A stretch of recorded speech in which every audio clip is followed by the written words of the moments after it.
Gautami రెసిడెన్షియల్లో join చేశా inter first year. Join చేసినప్పుడు అక్కడ కూడా ఈ సిద్ధార్థ రెడ్డి కో ఎడ్యుకేషన్ అన్నట్టు, అది పాప హాస్టల్లో ఉంచాను. కో ఎడ్యుకేషన్లో సిద్ధార్థ రెడ్డి పరిచయం అయ్యాడు.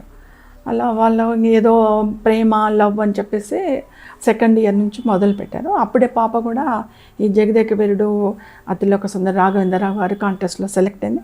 పాప ఇటు డైవర్ట్ అయింది.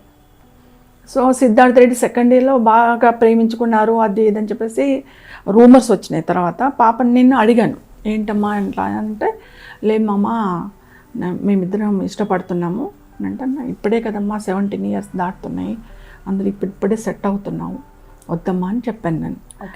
వద్దమ్మా ఇప్పుడు అట్లాంటివి వద్దంటే, లేదు మమ్మ నేను సెటిల్ అయినాకనే చేసుకుంటాను, నువ్వు ఎలా చెప్తే అలా వింటాను, అతను కూడా చదువుకోవాలి కదా, ఏదో ఒకటి అతను కూడా చేస్తానంటున్నాడు, ఇద్దరం కలిసి చేసి ఇద్దరం సెటిల్ అయిపోయిన తర్వాతనే మేము చేసుకుంటామంటే దట్ ఈజ్ ఓకే కంటిన్యూ, కానీ ఇప్పుడు మాత్రం తొందరపడద్దు, నువ్వు సెటిల్ అయిపోయి కొద్దిగా మనం ఎర్నింగ్ చేసుకున్న తర్వాత, డాడీ కూడా లేడు కాబట్టి ఇప్పుడు నా జాబ్ మీద డిపెండ్ కాబట్టి మనం కొద్దిగా ఎర్న్ చేసుకుందాం, ఎర్న్ చేసుకున్న తర్వాత జాబ్ చేసుకుందాం కానీ అంటే తను ఓకే చెప్పింది.